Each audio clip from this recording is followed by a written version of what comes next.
Hi, and welcome to another episode of Rock Nation. In this episode, we'll be discussing the experience of growing up Muslim in the diaspora. So sit back and relax. Join us for this chat today with Nubad and myself, Noor. Hopefully, we will endeavor to just explore what our, diaspora Somali upbringings were like. Just, I guess, with the intention of, hoping that others can see maybe themselves through our experiences.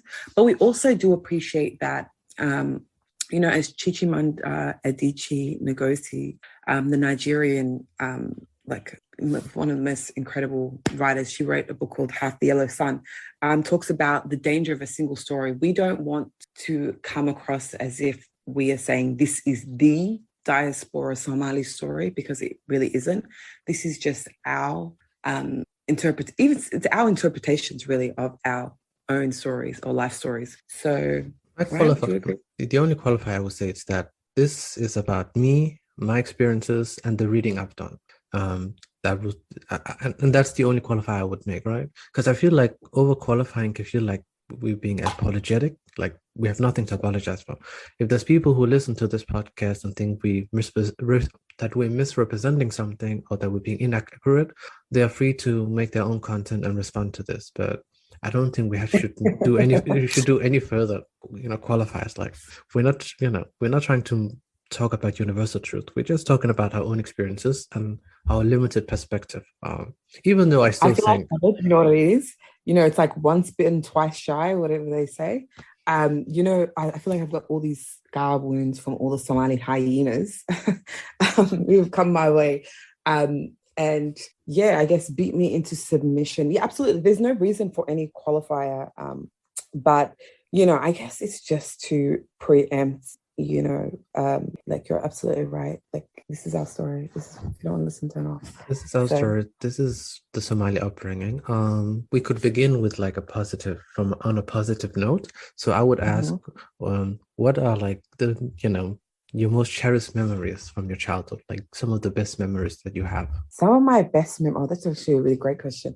Some of my best memories were, I remember, I remember my auntie, my mum's sister, coming to Australia from Kenya.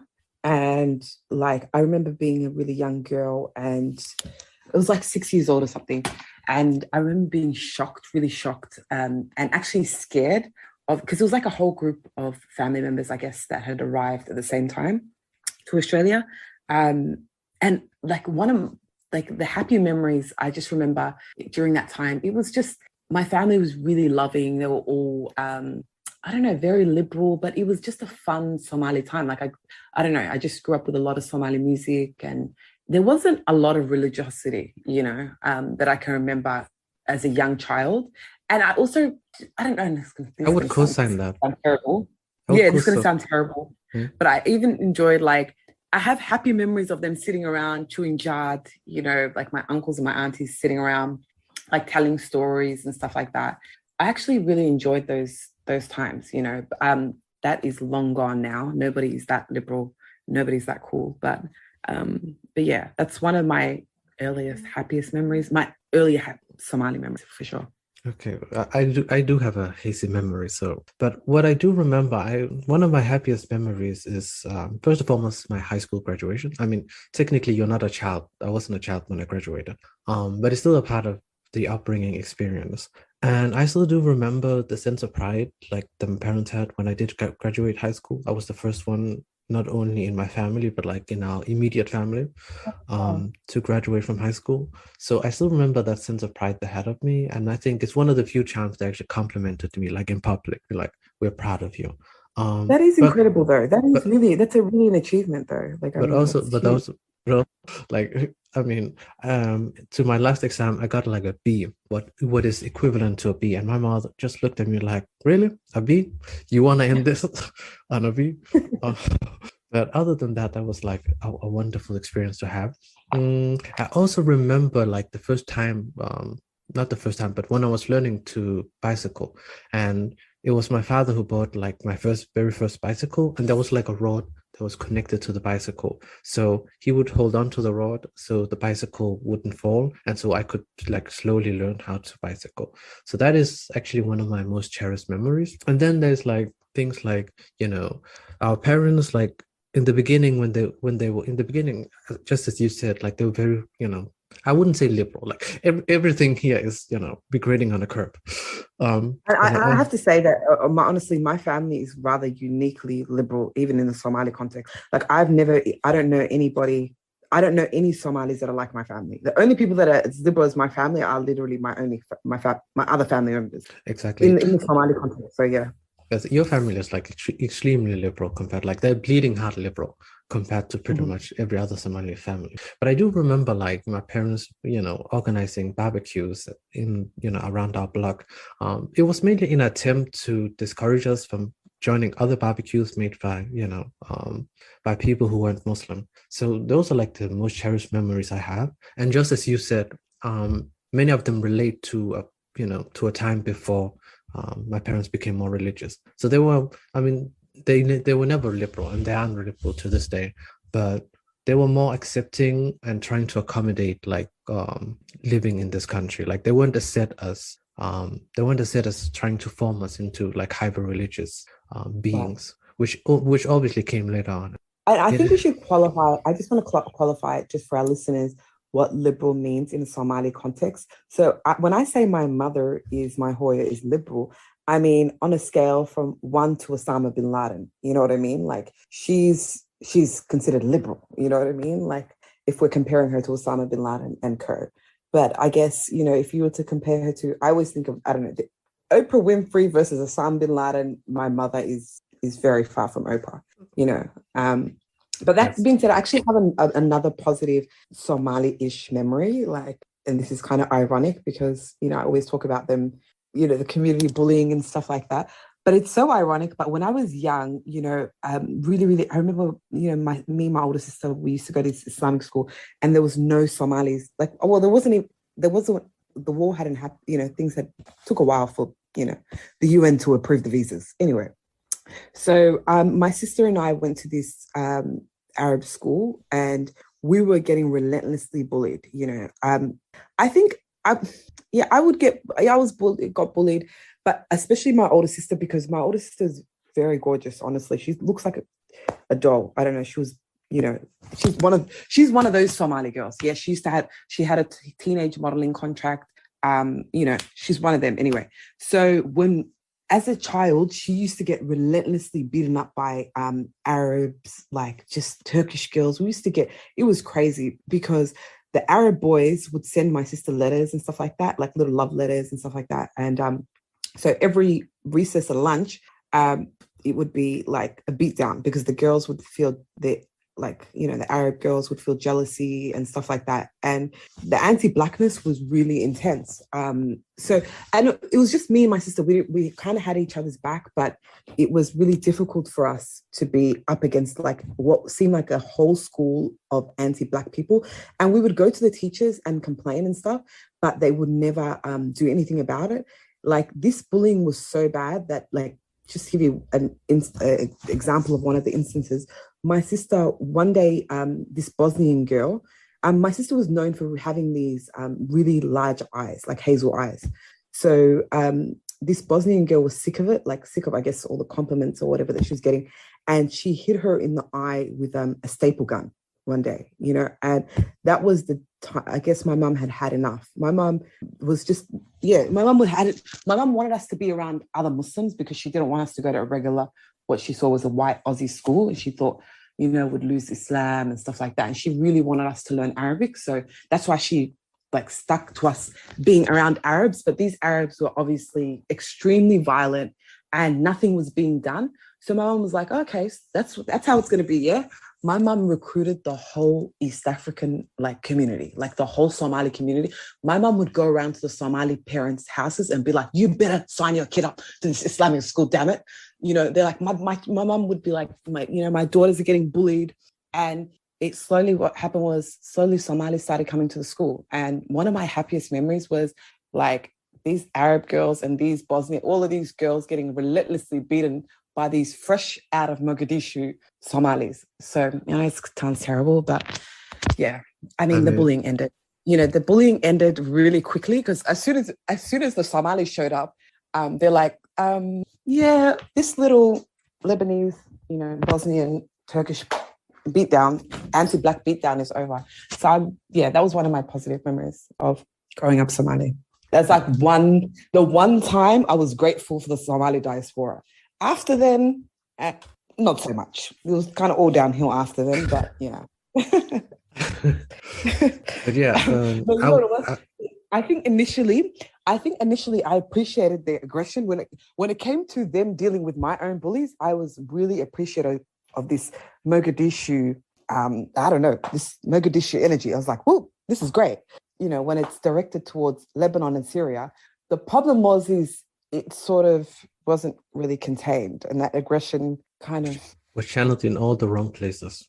exactly, or in every direction, really. Eventually, we learned the hard way.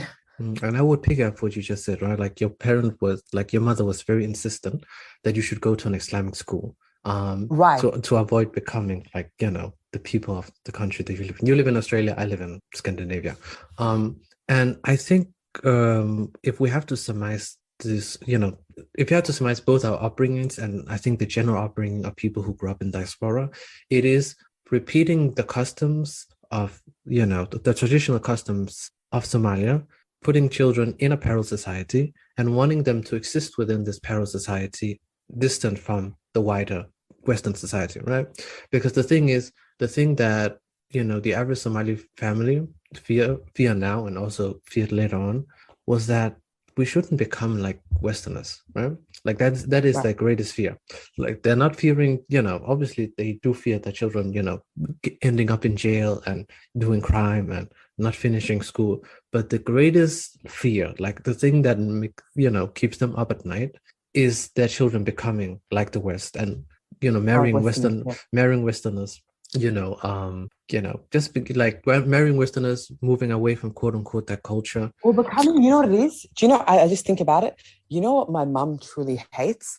And I was just going to say, and I think there's actually a lot of white conservatives who would agree with her.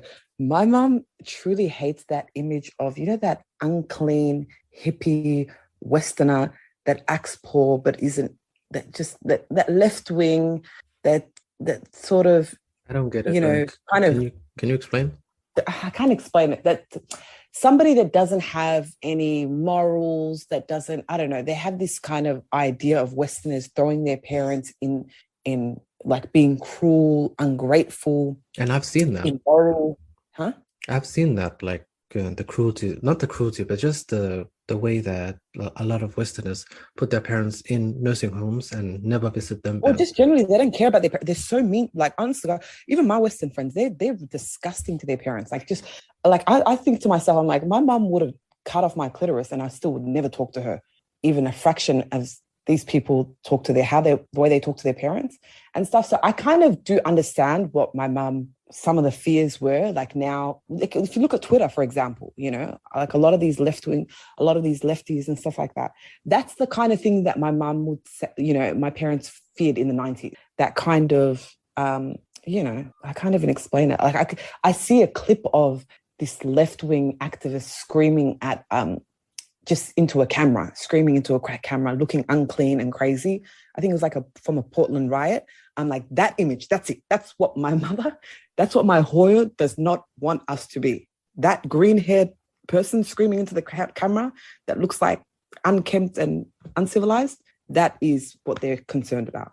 I think, yeah, I don't know. From my perspective, it was like it might in the beginning have been a fear for becoming like those Westerners who don't respect their parents and don't respect traditions or whatever. Like obviously, I don't believe that that's the case for all Westerners, but that was like the stereotype that my parents had. But I think over time it becomes less about culture and more about religion. Like they very much emphasize like we don't want you to become like Westerners, not just because they have bad customs, but because if you become like Westerners, you go into hell. And there's no greater failure as a parent than your child becoming an apostate or just moving away from Islam. So I think in general, as we said, like this is the central feature of is the central quest for Somali parent to avoid their child becoming non-Muslim, and secondly, becoming like Western people. And everything they do, everything else they do flow from that, right? Like the Qan'alis, the social control, everything else flows directly from that fact. Right. No, I couldn't agree more. Like it's Islam that, even when we were going to Islamic school, for example, I was going to Islamic school Monday to Friday, and then we had this other extra Arabic class. It was so intense how my mum wanted us to learn Arabic, how to speak Arabic. She didn't care about Somali, like my older sister doesn't know how to speak Somali. My other siblings don't know how to speak. I'm actually just a fluke child that happened to pick it up. But my mom didn't care because her thing was like, you've got to speak Arabic. You have to learn how to read the Quran. And then, they have these ridiculous, timelines of when you should be Hafidh al-Quran. In my family, you should be Hafidh al-Quran by 9.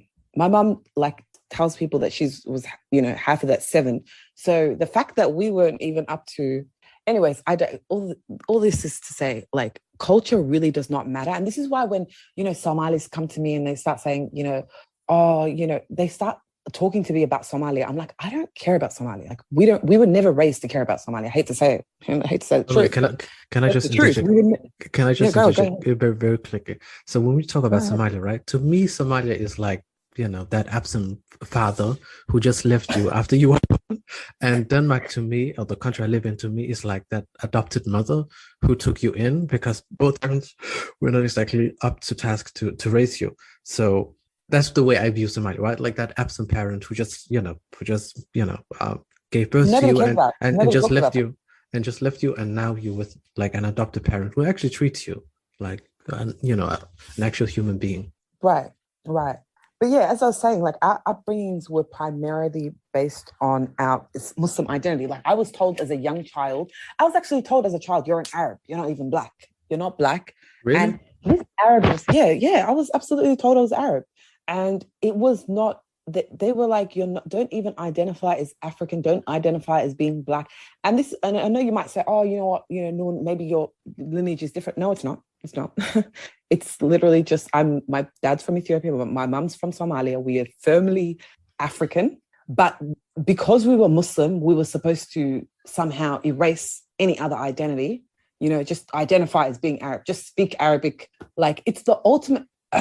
Now how I look at it back in hindsight, I don't see us as any different from like African Americans that were stripped of their culture, of their language, and given a false religion. You know what I mean? Like African Americans, like, how their names are, I don't know, Tyrone. You can meet an African American named Bob Brown, right? This the same thing with us. I see my people as the same. Like we have these Arabic names. But we're not Arab. I'm not an Arab genetically, biologically. I'm not an Arab, but I have no separate identity, there's nothing distinct about my identity from Arabs. And it makes me sad, honestly. Now that we're post-Muslim, I must admit though, my relationship with Arabs is a lot healthier than it was when I can't even speak right now. When I was a Muslim, I definitely did not have a healthy relationship with Arabs because, there's this kind of angst, you know what I mean? You're trying to play a part and it's like they're the real thing. It's really weird, if we're being honest, if we're being honest, they have the copyright and they just license it to you. License that to us, so true. And we're the fake. And I'm trying to sit there like, hi, Habibti. It's funny, but now I'm post-Muslim. I'm saying, I'm so much more loving with Arabs and I can see how much we have so much in common. Just generally, and I can get along with them better. And what's funny? I swear to God, Arabs respect you more, I swear, as a black person. And I'm just like, get out of here. I don't believe you're Islamic. They're actually, because, Arabs, the thing is, they came to us by sword. You know what I mean? So you got to stick it to them with a sword, They actually respect. I have such, I don't know, like I said, much more respectful relationships with Arabs now, I'm post-Muslim, than when I was a so-called black Muslim. Like, that's pathetic. I don't know. Anyways, that's how I look at black Muslims. There you go. Going back to the issue of Somali upbringing, I've been like lately, not lately, but like the last couple of years, I've been going like back and forth on like, did I have a good upbringing? Did I have a bad upbringing? And I've come to the conclusion I had an upbringing. Like, we're just stating facts here. Um, because I think like you can make a score like a cost benefit analysis or a scoreboard, right? Like you be like, okay, they did this for me and they did that against me, and so like I can say that definitely that I was materially provided for, right? Like they they fed me, they clothed me, always made sure that I had the things that I needed. Um, Even though sometimes, and this is a part of the narcissistic traits that exist in a culture, like sometimes they will offer you of like not even offer you, like force you to accept some kind of some kind of material good. Like maybe it's a computer they think that you should have, or a jacket that you should have, and you may say, well, Mhm. actually I like my old computer, I can still use it, or you know I don't really need this jacket right now, it's summer, like why am I buying a winter jacket in the middle of summer? But they'll be insistent, and at some point you just accept it, right? And so later on, what happens is that they will be giving you this gift, right? And then whenever you do something that displeases them, they will be looking at you like, oh, so how can you be this disobedient against me, right? I gave you clothes, I gave you a roof over your head, and I even gave you these gifts. Like, how dare you? So you can see how the material possessions they give you are also used against you. So even though they provide, they also use that, the fact that they provide against you in situations Mhm. where it's beneficial to them. And that's also like one of the narcissistic traits that I see, not only my parents, but like Somali parents in general, is that they make the ordinary seem like extraordinary, right? Like I didn't ask to come to this world. So when they say things like, oh, we provided for you and gave you clothing and, roof over your head, like I didn't ask to come here. Like Mhm. those are like the basic thing you're supposed to do as a parent. Like, well, like why are you having this sense of pride, and why are you like trying to make me Mhm. feel guilty for you doing, the basic. So basically, you're referring to the culture of narcissism and parent worship that we have, in which children are like, you're like a commodity. You're not even, I can say, um, you're owned by the tribe and your parents. You owe them, and it's kind of actually goes back to the concept that we were talking about, I think, in the previous episode. I don't know if we talked about this in the previous episode actually, of Islam being like you being a slave to Allah, rather than being, for example, in Christianity and Judaism, being made in God's image, right? And I think that that's a really, really key difference, in that in Islam, we are being groomed and taught, like we constantly have to do, to have approval. You simply existing is not enough for Allah. You must prove yourself. Is that where you're kind of going with? Have I gone left there, Nabad? No, you're correct. You must, in a sense, prove yourself, right? Like there's Right. essentially, I think we talked about in the earlier episode. Essentially, there's three gods, right? There's Allah, there's Muhammad, and then there's your parents. And so Right. there's a concept called being asi, and I think we both know it. Basically, meaning being a Mhm. disobedient child, right? And the problem Yes. with the way the religion incorporates this parent worship. The problem with parent worship is that you put the parents on a pedestal, and once you have parents on a pedestal, you can't really hold them accountable. So what will happen is Mhm. that there's a lot of abuse that happens underneath that, um, in this parent worship culture, that we can't really have a discussion about, or even like not only just have a discussion about, but just as a individual try to realize like the things that happened to you, that weren't okay. And also means that children in the situation they are right now can't even stand up for themselves, because they come from this culture that says, if you're disobedient to your parent, you're going to hell. So a lot of times I think what happens is that children just accept all kinds of abuse in the hopes they don't displease their parents, because the concept of asi is like it's so strong that it's difficult for somebody who doesn't exist in this culture to understand, right? Like one of the worst Mhm. things you can be called is a asi child, so you run away from it in every single way that you can. Yeah. And so what happens is that the parents will be making demands that are not reasonable, but you're just going to accept them because you don't want to be asi. Like it's a whole. But yeah, I was just thinking it was similar actually to Desi culture. Um, I think Desi's really similar in that. I mean, this is culture is also Islamic culture, right? Like, Right. like parent worship, like a lot of cultures obviously put parents, in a high rank, but it's a different thing when you come from this type, like from the Islamic culture, where it is literally Mhm. parent worship, where you can't Right. argue against them, and so it leads to Your like parents are like a representative of God on earth. And this is why you have a lot of, I know a lot of people in really abusive relationship with their parents, right? Like, for example, there's a lot of there's a lot of young diaspora Somalis that are now more educated than their parents, right? Their parents don't have no science background, have no um, any kind of educations really. And but they can't talk to their parents about their opinions on life and the world. You know what I mean?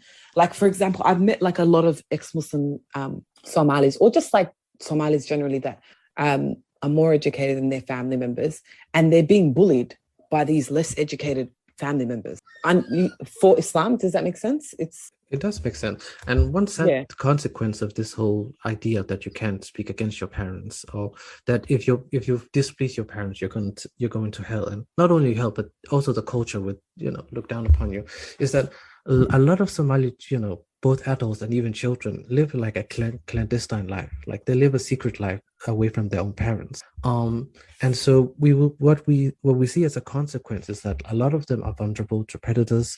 A lot of them end up in situations with like substance abuse as a consequence, because they're trying to escape an abusive household and they can't tell anybody about it.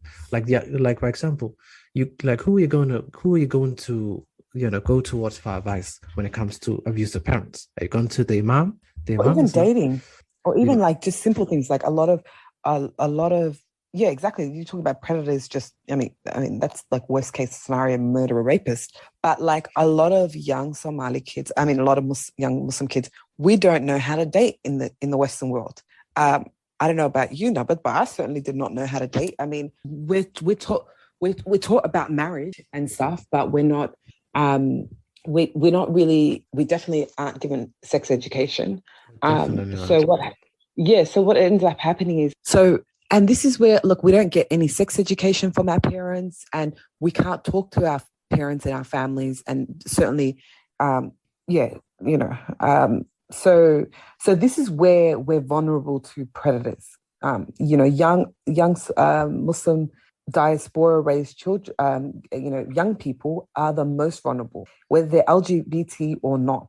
Especially if they're LGBT, because Especially if they're LGBT. Like, if they're LGBT, it's finished for them. It's very quiet for them, because who's going to teach you? exactly. You know. And one of the reasons that we bring up the Somali upbringing, like we're not going to talk about upbringing just for the sake of talking about upbringing. Like it's nice to reminisce about the experiences we have and laugh about them.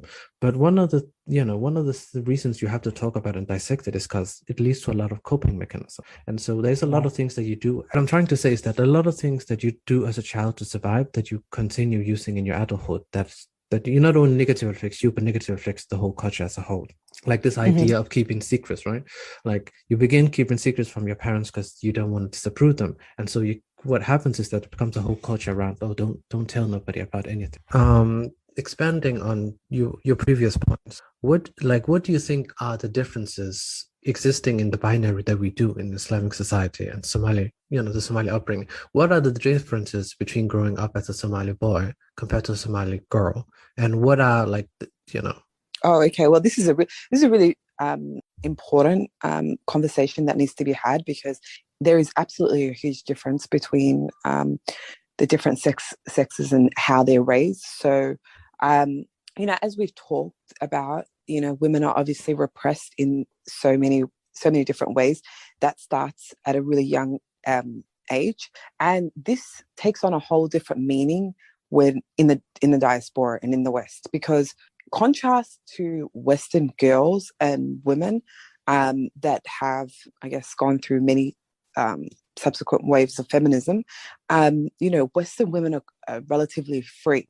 They can do anything, um, that their heart's desire. But for a girl growing up from a Muslim background, I'll say Muslim background because I know that we're Somali, but really, our um, our culture is Islam. Really, like we don't really have much of an identity if we're being honest with ourselves. So that's why I'm sure there will be many Afghans, Pakistanis, Arabs, Turks, whatever, that have that will be able to draw many parallels from the things that we talk about, because ultimately we have one culture, and it's sadly Islam. But anyway, yeah. So growing up as a girl, particularly an oldest daughter, like, you are the slave. Like, I know I talked about Muslims generally being slaves, generally in the general context of Allah. Uh, Kind of your relationship to Allah as a Muslim is one of a slave and a slave master. The slave master is Allah anyway. But a girl growing up in a Muslim household is, like I said previously, seen as a burden. So you're born a burden.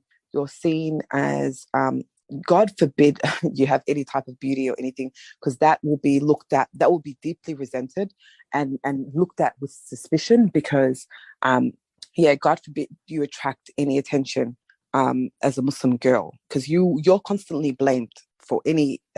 That's the nature of Islam, and we'll talk about this in the next episode, actually, of the problematic nature of covering culture and rape culture, how it basically victim blames women for being found attractive. And anyway, so yeah, so next episode we'll properly dissect the harmful effects of covering culture. Um, but but for now, yeah, growing up as an eldest immigrant child from, like, as an eldest daughter from an immigrant background, you are a workhorse. So from a young age, you are. You've got to, child rearing. There's a lot of expectations put on you. You're basically like a second parent, seen as like a second parent to your siblings. So if your siblings, I guess, deviate from the Islamic script, that is also generally on the oldest daughter. The oldest daughter usually has to, manages all the chores and stuff like that. And this is really difficult. I remember when I was growing up, just in my own upbringing, and I say, my parents were so-called, AKA, liberal. But again, for our, We're grading on a curve. friends, exactly, we And it's a were steep liberal on curve. the scale from one to Osama bin Laden. Yes, my parents were liberal. But yeah, it was pretty intense. Like, I mean, I would say, like, compared to other Somali girls, I would say that I had pretty much a pretty easy upbringing. I'm not gonna lie, because I would see other Somali girls and they were literally enslaved. And as when I say enslaved, they wear hijab from 2 years old, 3 years old, never take it off. They've been, every chore in the house is on them. Everything, they're never allowed freedom. And when I say you're not allowed freedom, like, I remember when I was young, I wasn't allowed literature. Like, I remember I used to love, obviously I still do, still a big reader, but I wasn't allowed to read any literature, like, when I was young, because my parents were convinced, obviously, books could lead you astray.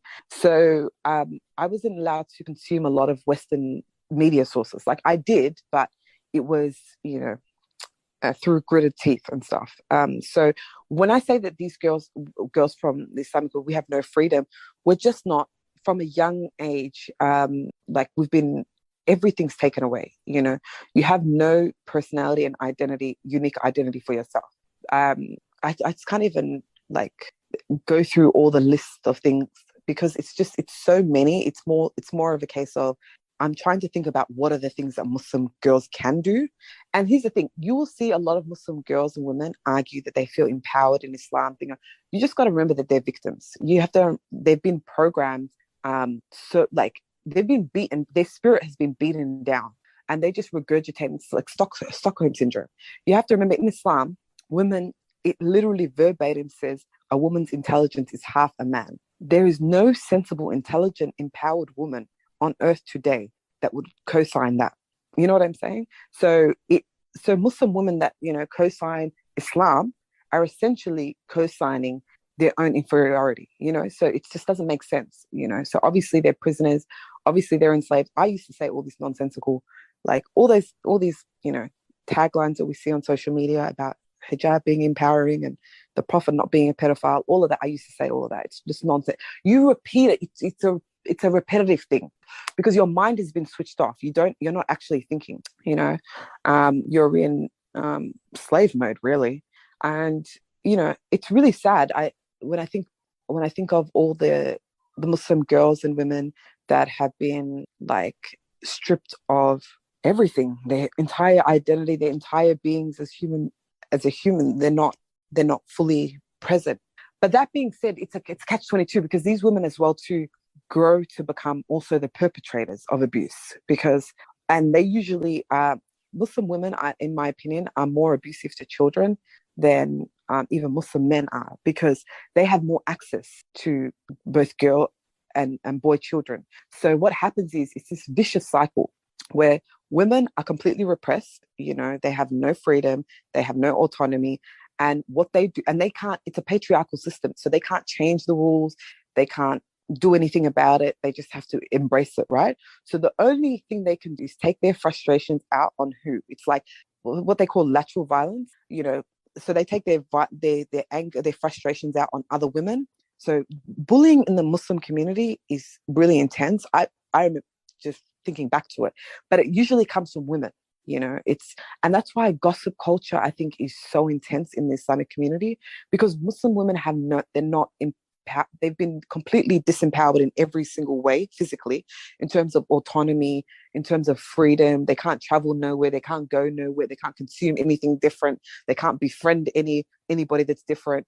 So all they have to, like, that frustration and that anger and any kind of changes they want to make, they can't do it to their husbands or any men in their life, because Islam is like male worship. So men are never get addressed. So it always gets directed at children, innocent children usually, and other women. So there's this vicious, and then it kind of contributes to this kind of suspicious culture that Muslims have amongst each other. There's a lack of trust. There's a constant suspicion, even between each other, and it's not a cohesive ummah. Like, the ummah looks to an outsider looking in. And this is where a lot of Western converts get sucked in. They think, because they come from individualistic societies, that the ummah is some kind of cohesive family, where it's like, if the ummah was a family, I mean, we're the type of family that's throwing chairs at each other, beating each other up,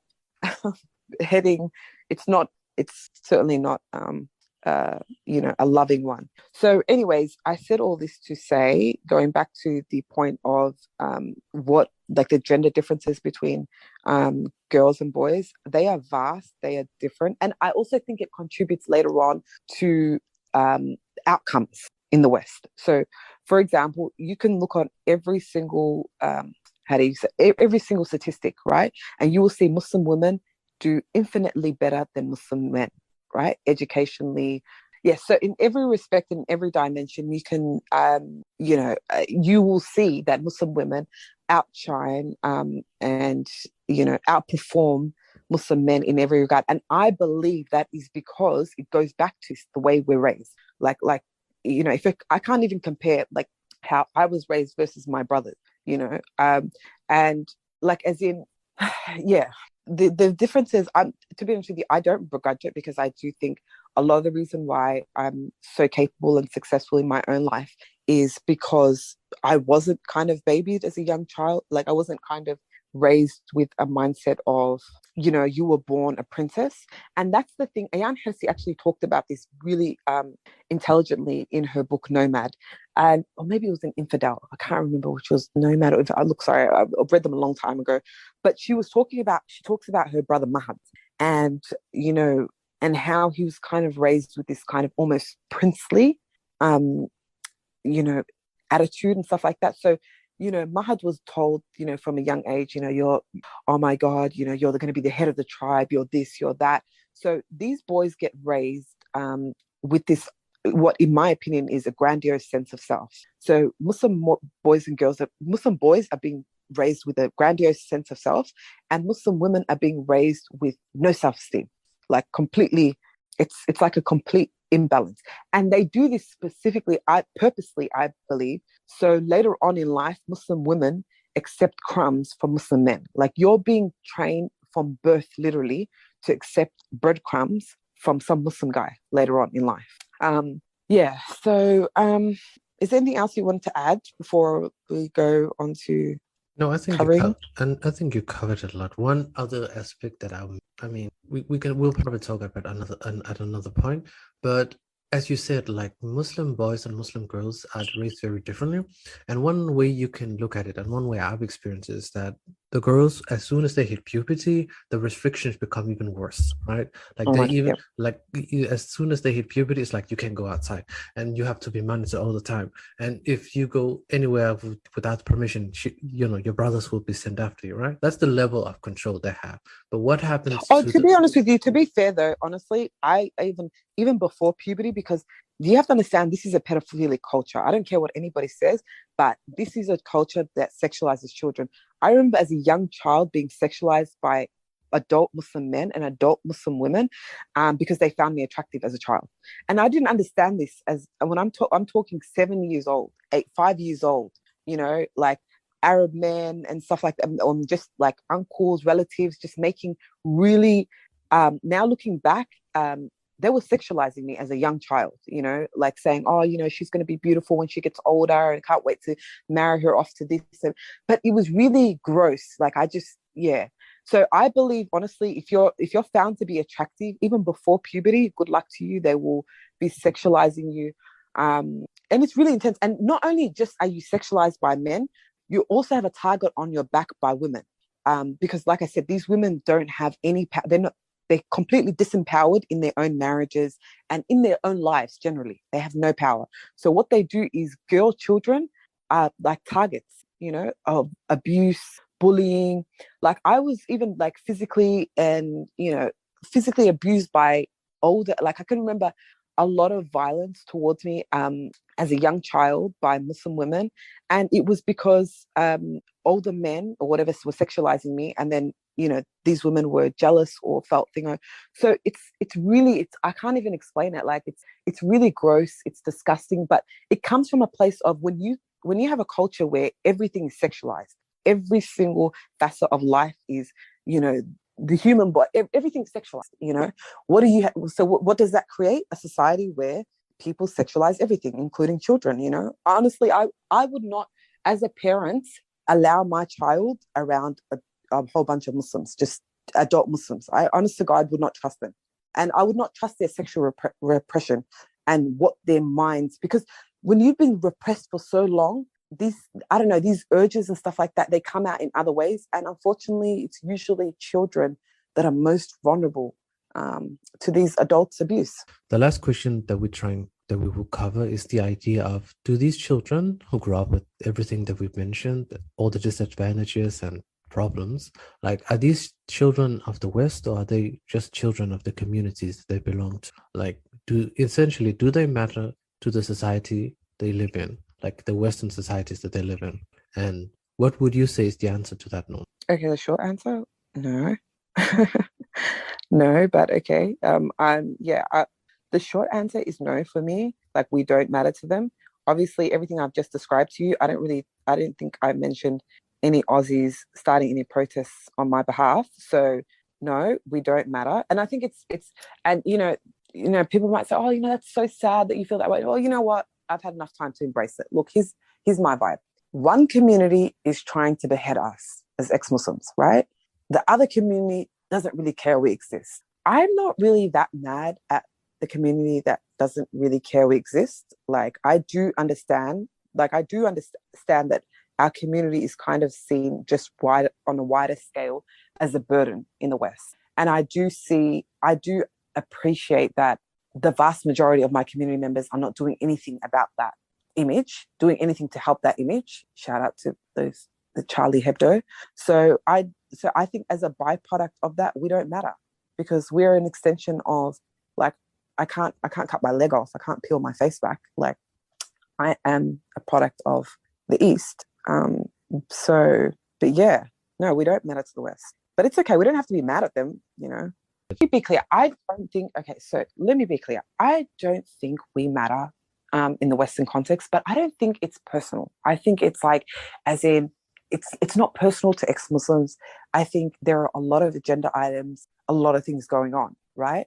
I just don't think they can necessarily, when I say they, I'm talking about Westerners, can necessarily grasp all the different, intricacies of the Islamic world. I really think this is way too hard for them. Like just generally understanding us or generally understanding Islam is too hard because otherwise terror attacks would have stopped. You know what I'm saying? Like they would have got it a long time ago. So bless their hearts. They do mean well. But I just want to say on a positive note, right?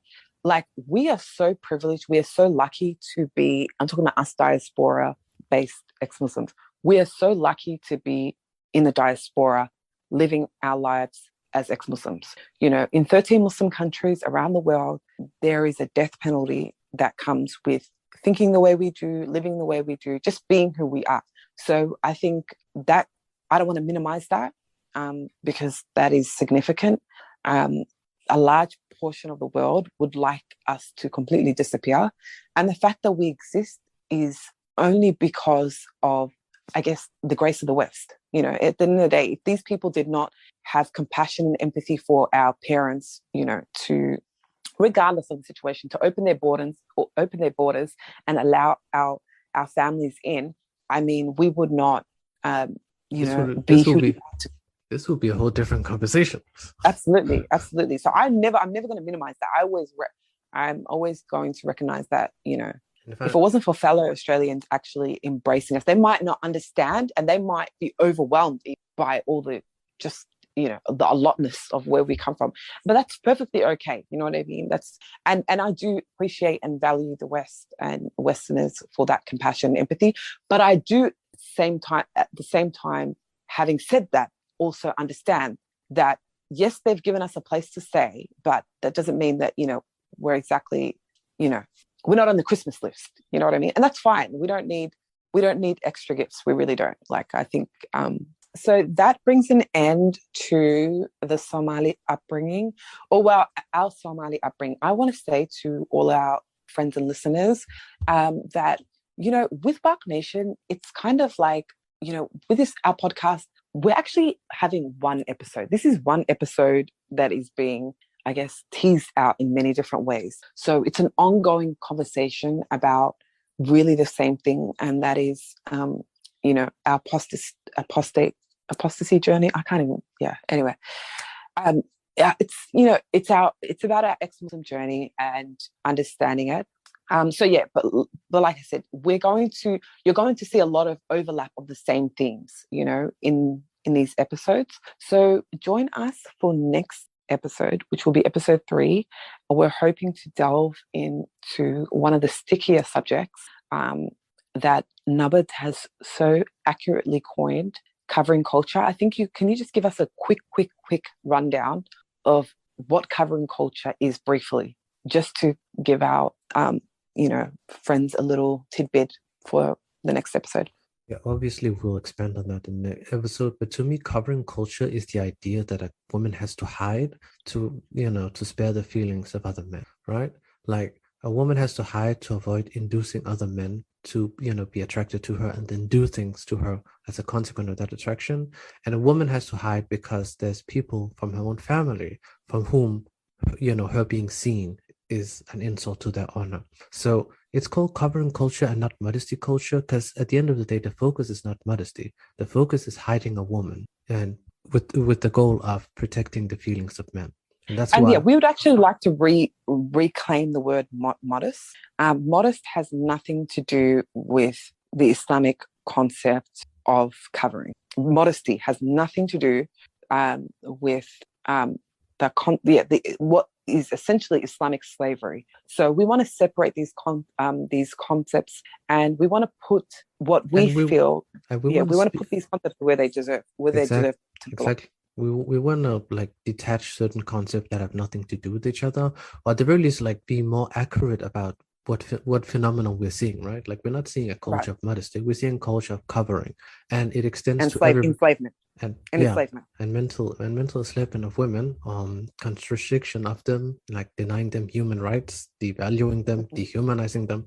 All of that has nothing to do with modesty, but it has everything to do with covering culture. And we'll expand on that in the next episode. So please join us in the next episode. We'll talk about covering culture and the result that comes from it. Exactly. Thanks so much for your listening. Stay tuned and bye-bye.